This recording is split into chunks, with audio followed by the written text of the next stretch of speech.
everyone, and welcome to now episode 2 of the State of the Game podcast. This is a special podcast where, every 3 months we kind of want to get together and we want to talk about, hey, where have we been? Where are we at now? Where are we going? And how do we feel about League right now? Like I said, this is the second one. Joining me are 2 guests from the original. We have Andrei Van Roon, also known as Meddler, Lord of all gameplay. Thank you for coming. Hey, thanks, Patrick. And we have, finally we found him, my beloved co-host, Aidan Zirene Moon, who has been MIA for the last couple of these. How are you doing? I'm doing pretty well. I'm pretty sure my job title now is like slave to all things Skarsgård. Yeah, like everything you produce, it's like, hey, let's get this guy there. Yeah, I'm not excited about what people in the community might make of that title, but you know what? I accept you. I accept you for the way that you are. And then of course we have from rundowns and all sorts of other things where you may have seen him. We have Mr. Joe Fearless Graylock, lead designer on game systems. How you doing, Joe? I'm good. Thanks for having me back. Yeah. So this is, let's set some context. I kind of talked about it right a bit at the top of the show, but when we were last here, it was patch 6.5. If we can all cast our minds back to that, we're working on 6.14 in the office right now at the times that you guys will be listening. I think it might even be out by the time this goes out. But, we were beset on all sides by things like Nautilus and Rammus Top and the Master Yi Rageblade Devourer, right? And these were the things that plagued our game. And Andrei, you spoke about a magical mid-season that would be coming up that would maybe solve all of our problems and add some variety into the game. Well, mid-season patch came out in 6.9, so it's been, 2 months, maybe a little over 2 months since then. How do we feel about how the state of the game is right now? Pretty good so far. Very happy, particularly with the changes to AP itemization, I should say. Yeah. And the elemental dragons, particularly in terms of sort of the variety game to game that those dragons are creating. The major reworks have gone well as well, after some sort of initial bumpiness over, Mal's as monstrous, Cass as way too weak. Getting pretty close to a good spot. You have to say, Cassiopeia going from the weakest character we've ever put in our game to, picked multiple times in the pro scene seems like a pretty good curve for how that character's trended, right? Yeah, but a bit of balance. Mistake on our part there, and also just some learning curve as players have adjusted to her changed kit. Yeah, I think Swain also did the same thing, right? He jumped 16% win rate when we changed him. Biggest we've ever seen in a patch. Absolutely insane. So our bad there. Yeah. I like that one too because a lot of the rework was about shifting the max from previously you would just max Torment, then you had to max the Q, and so it was both the character got a sizable buff at the same time that people were like, oh, hey, I should stop doing this thing that is not functional, right? And so it just compounded and being like, oh, no, stop. No, come back. We didn't mean it. So Joe, how are you and how's your team feeling about things like Rift Herald and the Elemental Dragons? Because I know dragons as well was a huge topic of concern. I think a lot of really healthy discussion around it, but still a lot of people were worried is the RNG too much? Are we actually going to be able to play with it? We've seen it on Pro Play now. How do you feel? So I think after some initial changes that we had to make where a couple of the buffs weren't living up to the goals we'd set for them, in general, I think we're in a very, very good spot now with the dragons.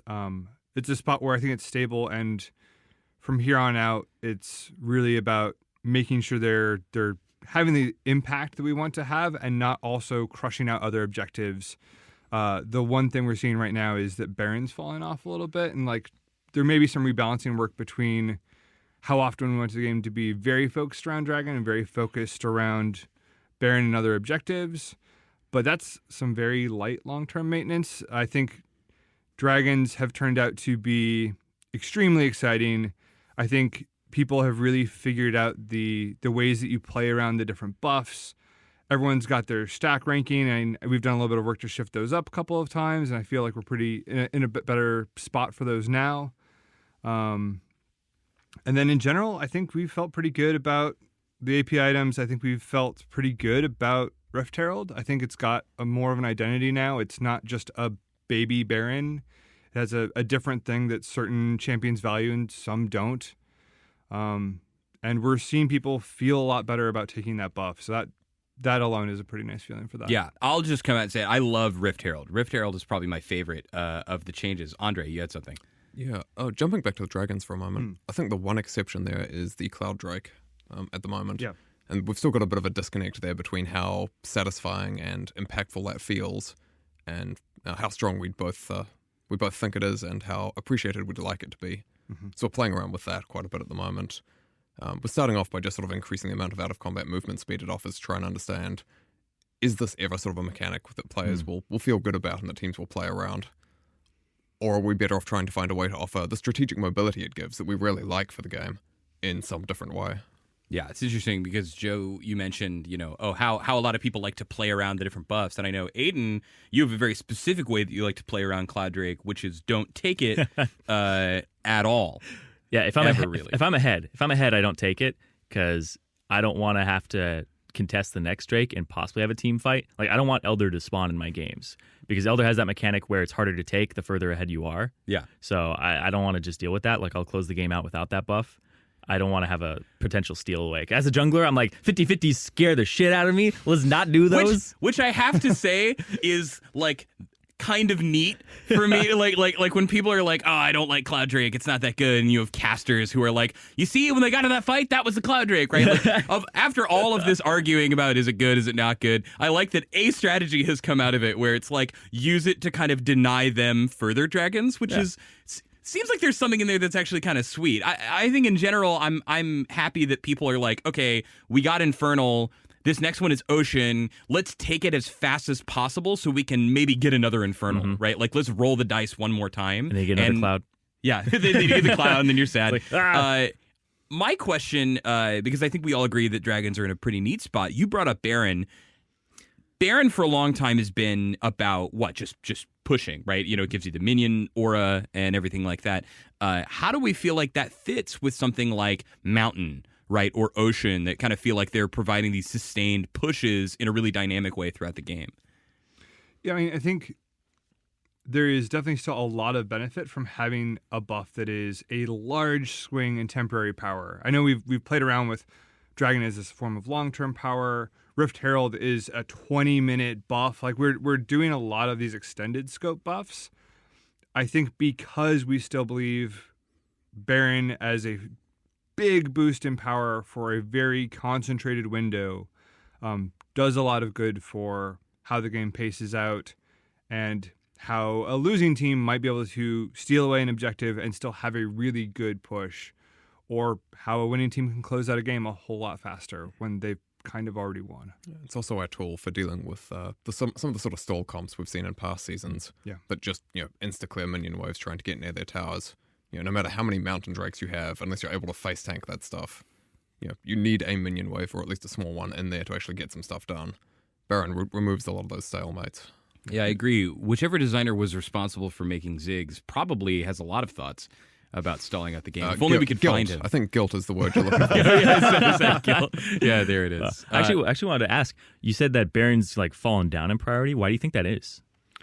So, I mean, part of it is I think dragons have offered up a way to finish out the game. I also think they're providing a lot of team fights, right? Like you're talking about, there's a lot of this, how do we contest this? When should we contest this? It's leading to more fights around Dragon. Like we know there's actually a sizable increase of people fighting and dying around Dragon, which means if you have a really solid win around Dragon, you don't need to go grab Baron. You just go finish the game a lot of those times. So initial thoughts are something linked to that.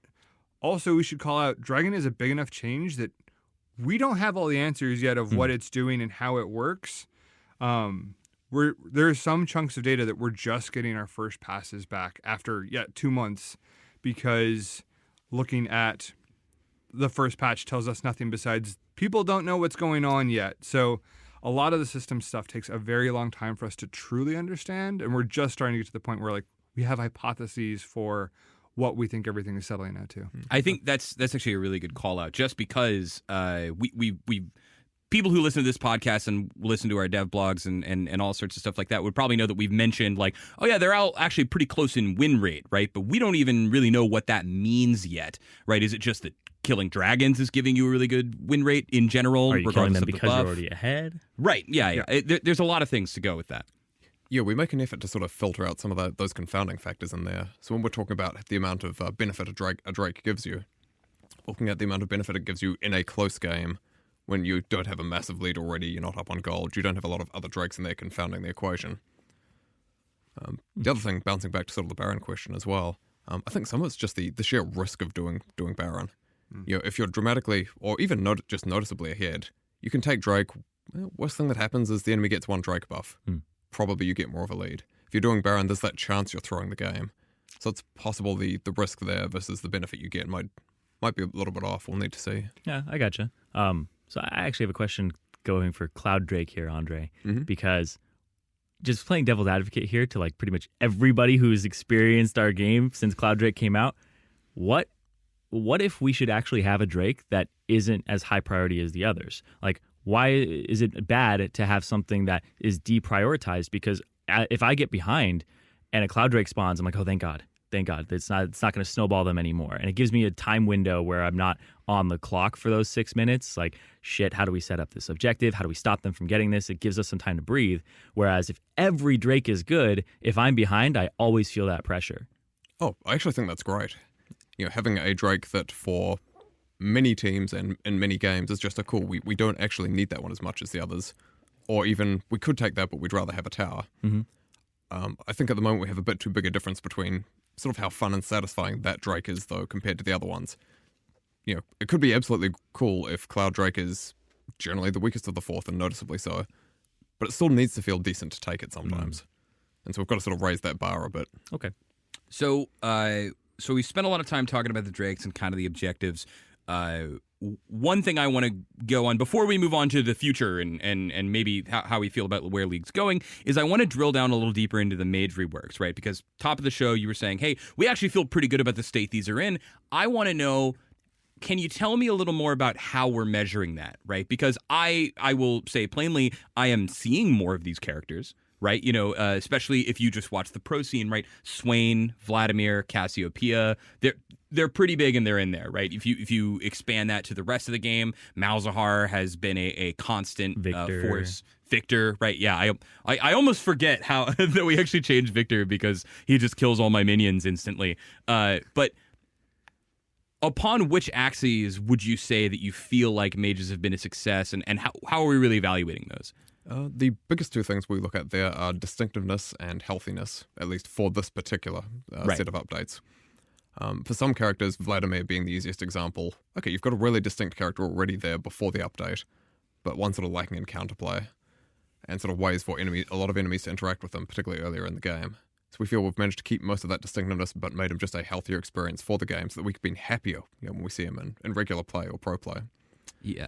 That one is actually just a little interesting because Vlad, I agree with you, and yet Vlad seems to have taken the spot as one of our like new poster children for like really frustrating gameplay. I don't know if it's just about like healing. People don't like it when people don't die, right? You have the troll pool, healing, untargetability, no mana. It's a tough combo. Yeah. I don't think we necessarily have the perfect Vlad. Don't get me wrong, but I think we have a noticeably better Vlad. I'll agree there. Yeah.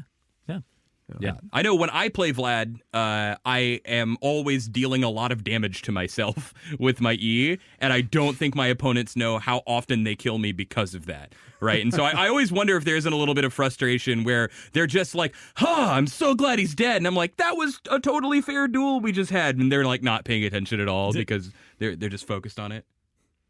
Yeah, Vladimir's just been really frustrating for the professional scene. It's like pretty much banned every game, and if it's left up, it's picked. Rather early on, it's actually funny because Korea like lets it go through to the second round, and then like even SKT like loses to Vladimir because they just aren't prepared for the amount of damage that it does, as well as how hard he is to kill, and then the sustain on top of it. Like I'm like, get grievous wounds. It's like it's not helping as much as it should against a champion like that, in my opinion. Or he just heals way too much of his missing HP when he builds HP. So it's actually a really frustrating champion to play against. Swain's also up there, but he's gotten a little bit better. So just healing's a very frustrating mechanic for most of our game. Like Soraka's always been a problem in the past too. Right. So without rabbit holing a little too hard on Vlad in particular. Sorry, I just felt we had to bring it up because it's definitely Vlad has been on a lot of people's minds. You mentioned distinctiveness as well. I think healthiness is something people have a decent understanding of, right? But how do we measure distinctness, right? Is that just we like mark it off on the distinct list or something internally? Like how can we tell that we're really hitting that bar? What we're interested in there is how a particular champion being in the game changes the choices that the player of that champion makes, that their teammates make, that the other team makes. That could be things like, who do I pick this champion to counter, or when do we want to fight? Early game, late game, when our ults are up, when their ults are down. What parts of the map are best for us around objectives, around brush, tower sieges, that sort of thing. So if we've got more than one champion where the answer to those questions is too similar, I think old Cassiopeia had a bit of this with Vagar actually. We both want to just scale up and build up stacks for that massive obliterate somebody late game at times. Then we sort of feel we have a less distinct game. We've got too many champions offering the same thing, basically. Yeah, I definitely think this is it's weird because I think the spikes out there, the hyper competitive players will always look at something that we were talking about, like that Cassiopeia Vagar thing, and they'll say, I don't know what you're talking about, Andrei. They're completely different characters, right? Yes, they both want to farm into the late game and have a massive impact, but this one does it single target, and that one does it over 2 seconds or something, right? Like, I don't think we're saying that these characters are all cookie cutter. Although not the slightest. Yeah. Though I think we have had that in the past. I think Garen Darius being our like prime example, or maybe even Old Graves, Old Lucian, right? Where you're these characters are actually really similar. Let's Diana Akali is still it. Diana Akali, probably one of the biggest outliers in our game right now. Yeah. The major one for me is like Lux Vel'Koz still, because they both kind of play like vanilla mages that when you're against either of them, you're like, okay, avoid that one ability that locks you up, and then don't get in choke points because they're just going to wreck you. Right, like that's how I feel against both those champions. They both kind of occupy the same space in my mind. Yeah, I'll actually agree. I think we probably have a lot of work to do on artillery characters in general. I actually think Vel'Koz was of the mages, the one from the update that most clearly missed the mark as well. We sort of identified, we really like this guy. Cool theme, sort of distinct appearance, but he does stuff that's pretty similar to a number of other characters we already have. And so we sort of took a crack at trying to make him a bit more distinct. I think we got a bit of benefit there with sort of the shifting immortal as the true damage, sort of the tank or the tanky dude killer. But he does still overlap quite a bit, and overall I think our changes were sort of net neutral or so, rather than sort of a clear win for the time we put in. Yeah, so I guess, so while we're on the mage subject, Joe, talk to me about the itemization paths that also went through with some of this, right? Because there was a lot of under the hood changes, right? Which just means that Catalyst and Rod of Ages were overpowered. But also we have these new Hextech items, which I want to get your take on, because here's how I see it. Those items have been, like, they are perceived as actually pretty powerful, but in terms of, and they're used pretty often, but I don't know that we've seen them make that big an impact. Like, a lot of people are like, oh, that guy used Protobelt and killed me, right? But oftentimes it feels like it was overkill. It's actually hard to measure how useful those are. How do you feel about the changes overall, and then specifically the Hextech items? Okay, cool. Yeah, so for a lot of the AP items, as we were trying to push the kind of distinctiveness of a lot of mages and other champions, right, because we're looking at a longer time scale, we wanted to make sure that these items kind of reinforced or allowed a base for those differences. So things like making sure that these tanky, more frontline mages had an item that said, yeah, you're going to take damage, you're going to be throwing spells out, and that's cool. Let's reinforce that pattern and allow you more of a way to hook into that, rather than backing off and feeling more like these other mages. For the Catalyst line, that was really important, that these kind of recognized that we were focusing on a lot of these mages having these different roles. So in general, we've seen, I think, things we're pretty happy with in terms of allowing mages to have these different identities. With the support patch that just went out, we did a lot of these, like, your healing and shields are better too. Like, we're trying to do these things where the items acknowledge the strengths and the goals of the people who are buying them and let them feel better about them, so that we don't have the Athene's versus Morello's issue of the stat line's kind of similar, so which one's just more efficient or stronger. We want these to have more of an idea of who they are for, so that we don't have these problems of very similar one-to-one comparisons. Now, when we get to the Hextech items, I will be totally honest. These were an experiment to see if we could start to do some of these ideas of like a keyword where it's like the idea that we could say there are a class of items that are a hex tech family. Will people understand that? Will they be excited about it? Where can we open up some space to do very different things with items?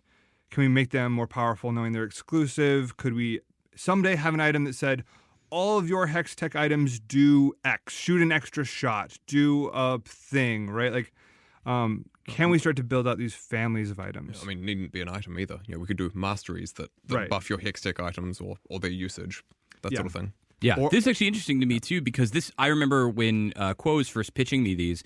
They sound, I mean, and functionally in some case kind of are, they're very similar to the Zeal items for marksmen, right? Where Zeal items are kind of like, they're a family that isn't as called out, right? But if you're a marksman, you're picking up probably 2 of these. They build out of the same component. And I feel like we've actually hit a pretty good space in terms of like what each one does and that you don't just pick one because its stats are better, right? And so I was really excited to see Hex Tech maybe, and maybe we're just not there yet, but get to a point where we say, oh, I can go a Hextech build, or I can be the kind of character that wants the Hextech stats rather than maybe like the raw ability power because I'm going to use these actives to good effect.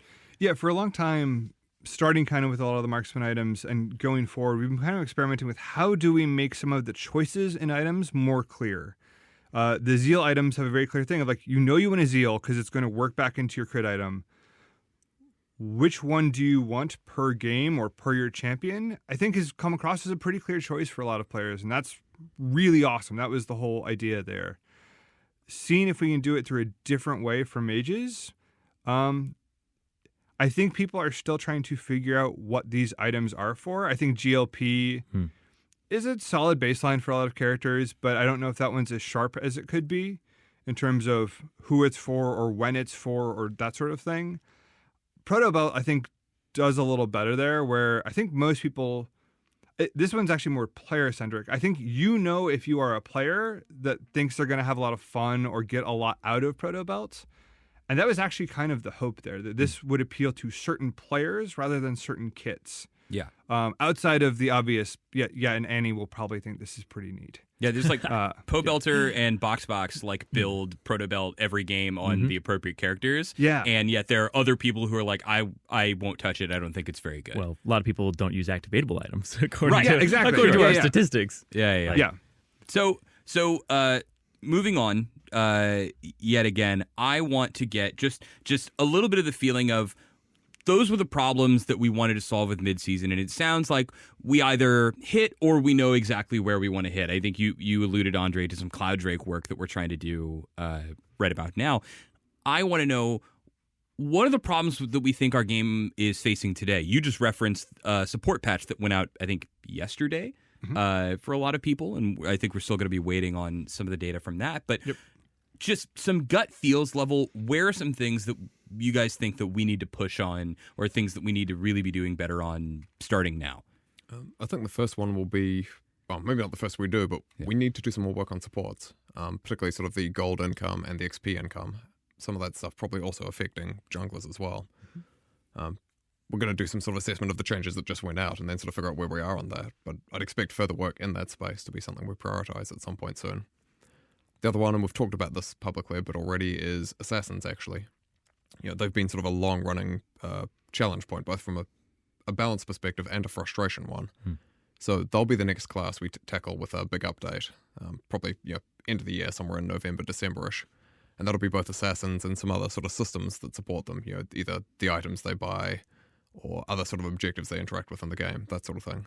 Yeah, I don't want to, we're not going to spoil anything here for you guys, but some of the conversations that I've heard around what can we make assassins do that makes you want to be on your team are actually really cool. I'm very excited to see, in a couple months' time, how a lot of that stuff pans out. But I want to talk about supports before we get to assassins, because I think assassins is going to be a bit of a larger discussion. Maybe I'm wrong. Maybe we just talk about supports the whole time. We don't get to it. So you talk about gold income and experience, which I think are two very key things to hit on. It looks like we did a lot of the heavy lifting on experience this patch, specifically around the. There's two types. There's Wards and kills.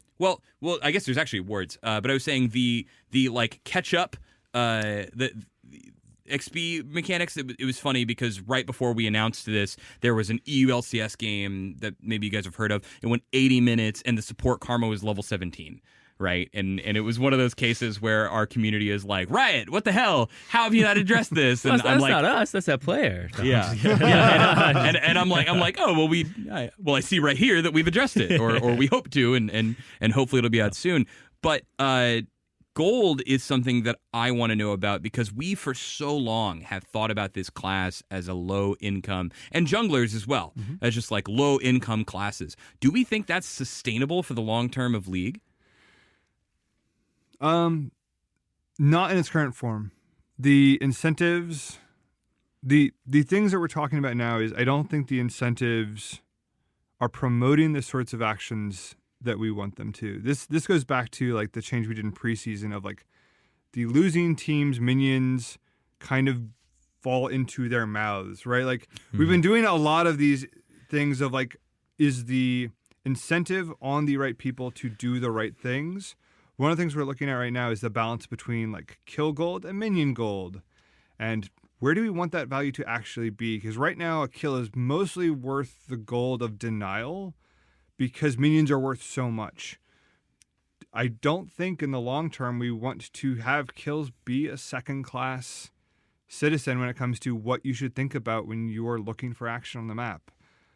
If so much of it is still in denial, I think it is a lot harder for a lot of people to understand. And I think it might make the game less interesting when the solve routinely ends up being don't kill people for the reasons you think. Yeah, it's a lot less visceral to enjoy and watch because I spend a lot of time talking about, oh, he killed him, but now he's not going to get that minion wave or he's missing out on this on the other side of the map. And it's one of the reasons that like top laners don't take Ignite and they always take TP because even if you Ignite the guy and kill him, he's going to come back TP, catch the wave, and you have to back and you might miss a wave and then you're even in gold. So there's all these problems around those things. I've got a slightly different take on the golden experience for supports and junglers question. To me, it's much more about those roles should have the same overall impact in terms of chance to win the game as any other role. I think at the moment they are penalized because of that lack of resources. Addressing sort of the lack of income they have there could be a good way of fixing that problem. But I do think we get some distinctiveness from sort of the champions that can get by with less, that can sort of focus more on the utility stuff. So I could also imagine some ways we could fix that impact and agency thing via other means. Yeah, I think what you just said resonates with me a lot. Specifically, I wanted to talk about income or low income because it feels like, I've been playing this game for longer than I really should have, if we're being real. All of my adult life. Yeah, the entirety of my adulthood. But there are a lot of patterns. There are a lot of things that happen where in the beginning, right, we were like, okay, well, let's lower the gold cost of an item to make it a support item, right? And if the item is good and it's cheap, then what happens is like you find what's like the lowest common denominator among classes that can still pick it up. So if you remember old Aegis into Runic Bulwark, right? That's what this was. Is we were like, oh, we want the support item, and junglers are like, I can get it on my first clear. Whoa, sick. Whoa, no. We were like, this item rocks. This item is awesome. Yeah, but it's like, okay, now it's being built at like minute 8 to minute 10 on everyone, and supports are like, well, now I don't get to buy it because he's buying it. Oh, no, right? no. We were like, you buy it too because they stack. Yeah. Right. There was a time where they stacked in a really unfair way. Come on, that thing was nuts. Yeah, and Brad Winban wanted to rip his hair out. It was awesome. But then on the other end of the spectrum, it feels like whenever there has been maybe a little too much gold or a little bit too much offensive power, it's like, well, I just see Annie or Zyra or Brand or these characters that almost feel like they're cheating if you're a traditional Sona supporter. have Lichbane. Right, yeah, you're like, I'm just trying to play Nami and live out my healer fantasy down here, and Annie soloed my 80 carry, right? And you're like, so I feel like there's a big spectrum, and a lot of it has been because I feel like, sorry, I'm in opinion land here, but that's what we're doing. It feels like a lot of our impact has been gated by gold, right? A lot of the things that you can do in League of Legends is either like, well, unless we give your character like a Thresh Lantern or some like game warping ability, a lot of it is, can you get a lot of gold? Can you get the gold faster than the other person? And can you translate that into an advantage? So I think that's why a lot of people who are dissatisfied with supports or maybe junglers focus on gold, because they see what everyone else gets and they're like, why am I not getting that thing? Yeah, I think there was. I don't know if there's a conclusion there. It was definitely a lot of opinion. Yeah, that was like Hey, League of come Legends. on. We want gold. We want to make gold into more gold and then win. Yeah, everyone wants gold. I mean, so the things when we're touching on the gold economy of supports, the things that leap out to me are still, we have some mandatory items, like we're seeing the Sightstone plus your support line be really popular in high level play, not because they think those items are really cool, but because they shortcut the time to Aegis. Mm-hmm. The rush to lock it, we were just talking about how crazy Runic Bulwark was. It's not that much better. Now, I mean, it's only on one person, but it's still this like very mandatory path for supports, because it is the one item that I think really multiplies their gold out in ways they feel great about. We're hoping we kind of chipped at that with the changes to some of the support items that let them feel better about specifically their supportive power. But I think there's probably a little bit of work to do on Aegis to make that not so mandatory. And there's probably work to make those other supportive items feel like they acknowledge the power of the people we want to buy them and let those be powerful. Because if we just give them AP, right? There's like Ardent Sensors had this problem for a long time. If we just give Ardent Sensor AP, you just compare it to the other AP items and you buy an AP item if that's the amount of gold you have. If it knows that you are shielding people, or if this other item knows that you're really good at healing people and that's what you do, we can give that specific power out at a level that makes it competitive and not worry about, does Annie buy this because it's cheap and kills you? Yeah. Actually, I'd like to touch on the Aegis thing for a bit there. Yeah. I think we've sort of nerfed Aegis, the aura in particular, at this point enough that it doesn't feel like great to buy, but it's still effectively mandatory for an awful lot of supports in many team comps. Yep. And so we've sort of got this problem of, hey, you have less gold, so you can buy less items, and you've got to buy your support item, your Sightstone, maybe you combine the two, and then your Aegis, upgrade your boots. Okay, that's probably basically it for a lot of games. We can't really offer the sort of item choice we want. And yeah, we've talked about this. I think there's pretty real odds that at some point we end up going, okay, we can't make Aegis satisfying and balanced. Maybe we should just remove it and actually, get some better alternatives in there. Yeah. Give people some actual choice.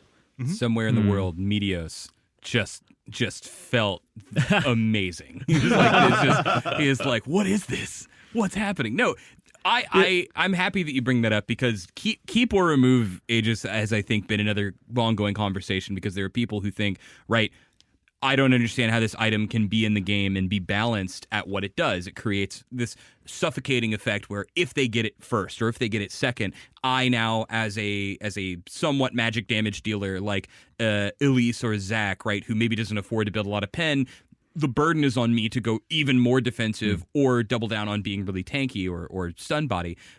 But then there are supports who say, well, but it's the only one that makes me feel like I'm actively contributing. I feel smarter for getting my Aegis at the right timing. Is that something that we would feel comfortable removing or trying to mess with? I don't know if actively supporting is the right word for a passive stat. Sure. Okay, yeah, right, maybe, right. but yeah. I mean, I think we'd want to give other options that made you feel you were doing good sort of team helping, empowering things. But I think we're coming to the conclusion Aegis is probably not the best way to be doing that. Having said that, we've also balanced a lot of the game around its existence. The value of sort of flat MPN in particular, how some of those early junglers or even bot and mid laners get on. So it's very much if we were to remove that thing, that's not a just in a random patch thing. That's a preseason or a mid-season. Yeah, that's change. It's absolutely huge. It's become a necessity for the game when there's like one AP user in the entire game. Like if there's a mid lane mage, which they're very popular now, it's like it's not even a very rewarding item to build. Like I think it's a worse offender than Cloud Drake because it feels very unsatisfying to build it. You feel like inside you're like, I'm helping, but you don't feel it. And when you don't have it, you don't notice that the impact of not having it is so large until you die. And then you check everybody's items and you're like, we don't have Locket. Yeah. And then it's like, why didn't this guy build Locket? And you like yell at your support or something because like at that point you're like, that would have helped us.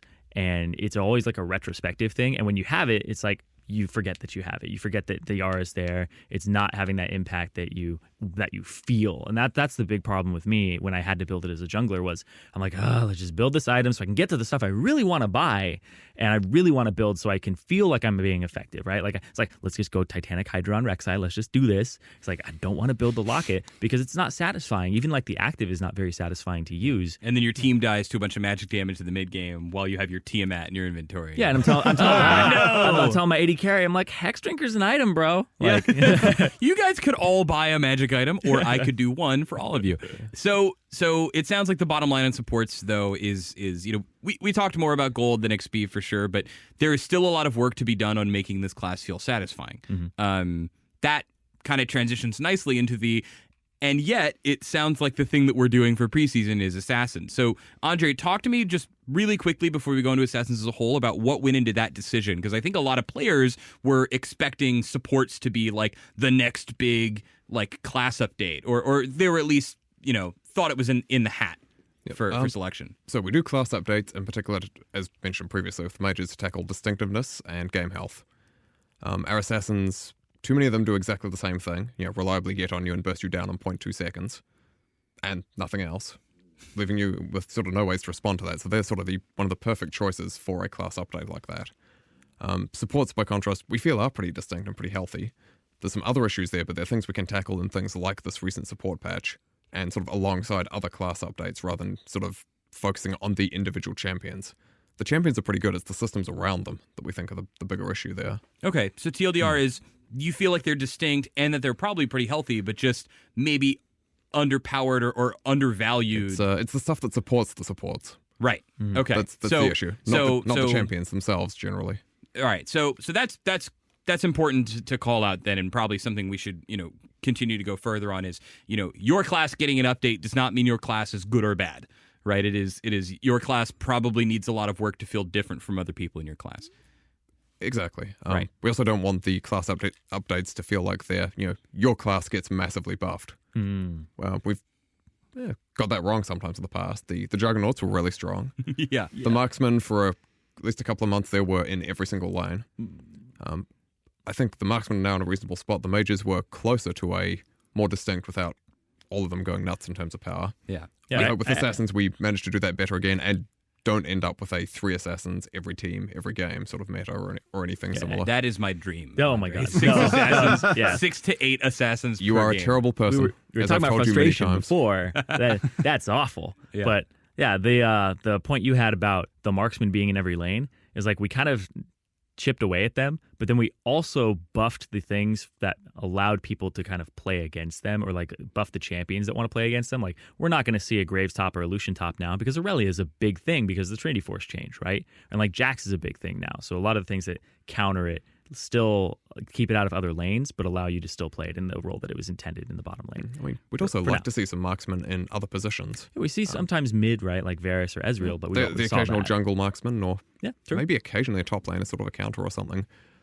The big issue being that if they're both in different positions and everywhere else as well, we're not getting extra distinctiveness and sort of variety from that. We're just oppressing a lot of other classes. Yeah. And I actually had a question about that because the mage update, before we get into Assassins, go for it. We buffed things like Vladimir and all that, and that's what we're seeing dominate the mid lane. Is we're seeing wave clear, large range, or tankiness. So we're seeing Azir, we're seeing Victor, we're seeing Ryze, who has just so much damage and a little bit of tankiness in him too. And then we're also seeing things like the Swain and the Vlad, right? So these things are very frustrating to play against for almost all players when the player is actually at a decent ability level, and you feel like you have to play their game and be like, all right, he picked Vladimir. Well, I got to pick Ryze now, or I got to pick something that's up there in that S tier, or I got to pick Azir. Because if I'm playing against that, the things like Assassins that usually play into something like an Azir just don't feel satisfying right now to play. So I feel like these champions really overtook the mid lane and made it a place where now the meta is playing around mid lane because they're so insanely powerful, right? Like we're seeing Ashe, Sivir, we're seeing Karma bottom lane because they enable these guys with low mobility to get in. So like the game is starting to revolve around them in the mid lane. And I just wanted to know, like, are we addressing that because are we going to address that by like buffing other things in the mid lane like Assassins, or are we going to try to like come at it from a different angle and like maybe knock them down a tiny bit? I think there's a couple of things there. The first is that for sort of a lane interaction, both sides should feel they have ways of sort of interacting and helping decide how that lane goes, rather than one person saying, hey, I'm here, it's all about how I do things, try and deal with it. We've got some champions, I think Azir and Ryze are probably some of the most chronic at this, that basically say, yeah, we're going to play my game now, can you deal? We need to work on those kits, basically. Hopefully the Ryze rework that's on the PB at present will be a meaningful contributor to that. As far as the assassins go, historically we've gone through some periods, and probably in a bit of one at the moment, where we've often kept many of the assassins weak because we're not happy with the effect they have on the game when strong. That's something we're hoping that this assassin-focused update changes, so that we can actually have those dudes be popular and played and go, oh, that's cool, they're just a healthy part of the ecosystem, rather than, oh god, Rengar's strong again. This is a miserable experience. I just vanished before I even realized he was hide your nearby. kids, hide your wife, Rengar, stabbing everyone out here. So I want to be very clear. So I am an assassin lover. I will out myself. I have historically always wanted to play assassins or assassin-like champions. Or champions as assassins like Alawi. Or champions as assassins. It's flat pen on everything. Flat pen 2016. So what I am looking for, what I'm pleading for out of this update, and I think I speak for a lot of other assassin players out there in the world when I say this class, like you say, right, pretty much only good at one thing, and that's just murdering, right? And it puts people in this weird spot where it's like, oh, I kill someone, I feel satisfied, I feel like I was doing the thing I wanted to do, and then my character gets nerfed to like, oh, now we slow down their kill speed, right? And it leaves players in the spot of like, well, but that's what assassins are supposed to do. So I don't want you guys to spoil anything, and I know it's still a really big up-in-the-air project right now, but could you maybe shed some insight for me and other people who love Assassins on what spaces are you guys thinking about letting these guys play in that isn't just kill the guy, or kill the guy if you put in the Konami code, or you know, like, or do a cool thing, right? Like, what are our thoughts around letting Assassins be in the ecosystem? Oh, certainly. So the first one I'll clarify is, we do still want assassins to kill squishy targets quickly. That's praise what they the Lord. Do. Yep. You heard it On here. the other hand, there's a big difference between I kill you in 0.2 seconds guaranteed, and I kill you in, I don't know, just under a second if I do it right and you don't, take advantage of the counterplay I have. Right. At the same time, we then want to let them do some other stuff as well. Bringing sort of a bit more utility to their team, and the stuff's all pretty tentative, but we'd be looking at things like more strategic out-of-combat mobility, so they can sort of do the flanking thing or sort of take out split pushes or whatever. Maybe some more vision contributions to the team, both to help out their team and to also find their own targets. Potentially some more contributions towards objectives on the map, rather than being quite as, I kill that dude and then I'll auto-attack some stuff or whatever. Yeah. Am I missing anything there, though, Joe? I think you kind of mentioned the Konami code. I'm interested to see, and I think we're seeing a lot of people play around with in the early experiments, like, what is the execution quality that they're testing? We've had a lot of them that are like extremely mechanically oriented. I think we're seeing people play around with where can situational mastery, where can tactical mastery play into what makes an assassin successful. I'm really excited to see us explore more of those spaces, because I think we can have a couple of characters, and obviously should have a ton of characters that are execution dependent, and your physical mastery of a keyboard is tremendously important. I would love to see in each kind of class that we look at more characters that care about situational awareness or understanding strategic differences of the teams and things like that, because Or ability to play mind games, or yeah, exactly. I think there's a lot of skills we can test with champions and systems and everything in the game that don't have to be this pure execution mastery. Yeah. I think Echo's parallel convergence is one of my favorite abilities we've ever made. I know it was actually really contentious while we were making it, to be like, how are we going to give it enough lead time? How are we going to like pull at all the levers, right? But it feels like one of the first actual mind games that we have that feels like a really splashy one. I know Wukong's decoy, everyone's in love with that ability. I mean, Shaco. Yeah. Right, yeah. Shaco as a whole. Shaco, the champion himself, is a mind game, right? But I feel like that's a really clean execution. I'm looking forward to things like that. It's interesting that you bring up mechanical complexity, because I think, this is my theory, people die to Zed, and even if Zed did it right, they're like, well, I just died. Yeah. However, undoubtedly, it feels better than if Talon jumps on you and just presses one button and you explode, right? So there is definitely some gradient of mechanical complexity. And yet, I'm in a playtest with an assassin update that will not be named, but is on a character that has a lot of execution complexity. And feedback that people are typing out in the mid lane and all chat is like, hey, I went in with my combo and did almost none of your life, and this time I did 90%, right? It's like, I think there is like a ceiling, right, on how variable are these outcomes, such that like I can understand when my allied assassin is even doing something rather than just they killed or did not kill, right? Yeah, and I actually want to dive into that a lot because the assassins like Zed, it's probably going to sound a little strange because the removal of QSS. I think Zed is honestly one of the healthiest assassins that we have in the game right now, compared to things like a Talon, like a Diana, like a oh my god, it just blanked my mind. Like a Rengar, right? Like there's a lot of things in the game that just jump at you, they kill you instantaneously. LeBlanc, right? Like gonna blow you up. And those feel awful to play against because the counterplay is very low. Zed is like, I have this time where he's casting Deathmark, that half second, where I know that, okay, I'm his target. I'm going to jump back. I'll flash back into my team. I know he's going to spawn behind me when he comes out. So like you can RA charm behind you and stuff like that. Whereas things like Diana feels like the counterplay to Diana is the burden of execution on the player who's playing Diana. That's it. Like, I feel like if she makes it through laning phase and the guy did it right, then he's going to win the game. Like, I know that like Arc Second, like number 1 or 2 on the ladder right now, just like plays Diana, and he does just that because he's such a highly skilled player. Like, just for context, I care about like the 0.001% of League of Legends at like the top. Like that's my job, to care about the professional scene. You don't say. Is that true? It's like the people who have the mechanical ability to make these champions absolutely insane. It sucks because sometimes I feel like the champions have to be balanced around them. And the fact that this guy can make it through Diana's laning phase every time, right? And things like that. Something I think is really important there is we want to continue to recognize that mechanical mastery, but we should also be giving the people fighting against it the opportunity to show off their own mechanical mastery. Yeah. If I'm, and this is sort of, actually Talon's probably one of the worst for this. If you're playing against Talon, he's going to click on you. Mm-hmm. And then he does his damage, and that's... Did he kill you? A little bit. There's some good stuff on him, but he's just a bit too reliable. There's nothing I can do as the enemy about this. And Zed, well, he's got some problems, sort of easy CSing and ranged harass, for example, probably being a bit too strong. I think is much closer to an assassin where both sides get to play some of that game.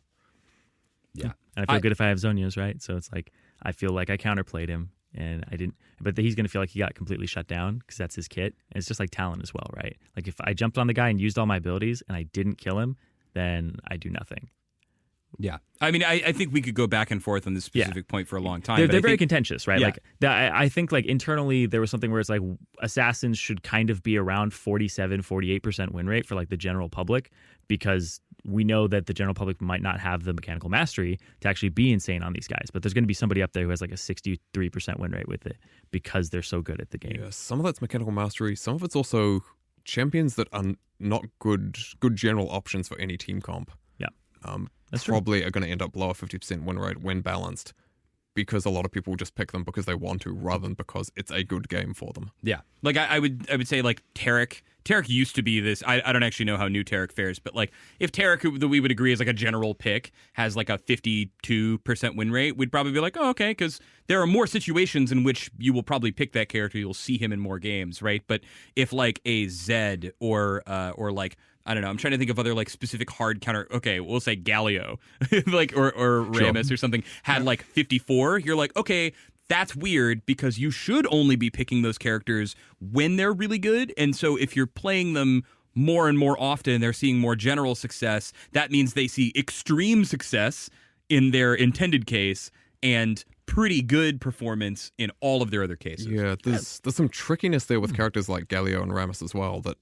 And this is why some of these statistics can be pretty TLDR, win rates are scary. They're complex and things. They're not as easy as you think. In part, we tend to see higher win rates for all tanks because if there's a tank in the game, your team has a tank. Yes. And the other one probably does not. By default, this is a game where you had a better than average team comp rather than 5 squishy damage dealers with almost no CC. Yeah. So we'd expect the average tank to sit somewhat above 50% as a result. Yeah. It's the margin of error, right? There's some of that too. Right. We are a little off the rails, so I'm going to rein us back in for this last thing because we do have a hard stop at 1. I have assembled the people with some of the busiest schedules at Riot Games here. So before we close out, I want to grab each of you really quick, just have something. Make a prediction for me, if you will, for the next 3 months before we come back here and we talk about it. So think about it. 3 months from now, it'll be what? We're in July right now, so it'll be October. We'll be probably getting ready for preseason. Maybe some of the information will be out. So Andrei, what's your prediction for the next 3 months? Oh, yeah, plenty of prep time there to think. Yeah, I know. Yeah. Bam. You can come over here first. Yeah. Okay. All right, Aidan, hit me. What do you got? Remember last time I talked about Smite Kog'Maw? Yeah. It's higher win rate than every other Kog'Maw right now. Oh my God. So check it.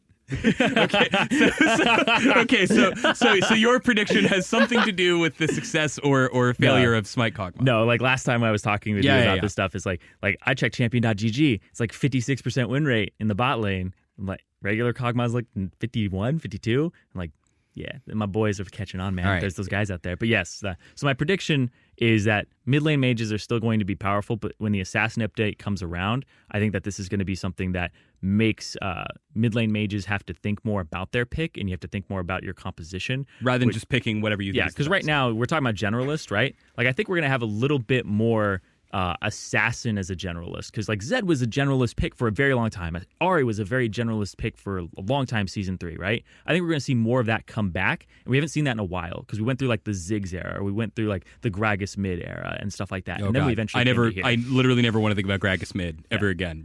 Joe, you got something for me? So in 3 months, we will be getting very close to shipping preseason. So all I will say is I will be sleeping a lot less and be very tired and be incredibly excited to whatever we're about to put out. All right, cool. So that means we're going to hear a lot more out of you probably in the next 3 months. Andrei, anything else? I'd guess and imagine we'll see teams playing a lot more deliberately around sort of multiple stacks of the Drake buffs. I think at the moment we see this most often when you get a whole bunch of Mountain Drakes. You know, you see teams, whether in pro or regular play, go, okay, cool, let's base race, or let's take Baron, we can burn it down really quickly. I'm guessing we'll see some of that same sort of thing spill over to some of the other buffs, with teams making really deliberate, we have these particular things, and quite a few of them, let's do X thing that we wouldn't normally do to a greater degree. All right, cool. I actually want to jump on a pro thing here really quickly. Because Aidan, we have no time. No, my prediction was really about no, we literally have no time. Okay, keep talking, Aidan. No, I'm not actually joking. Anyway, I'm just going to say it right here. Oh my God. I'm going to say it right here.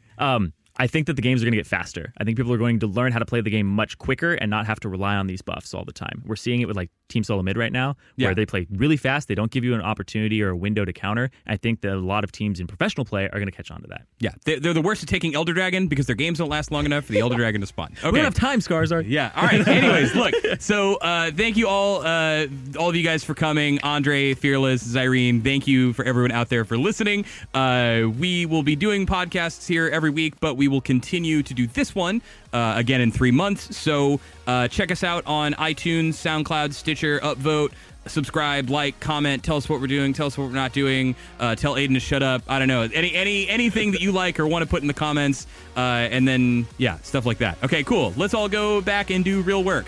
So look you.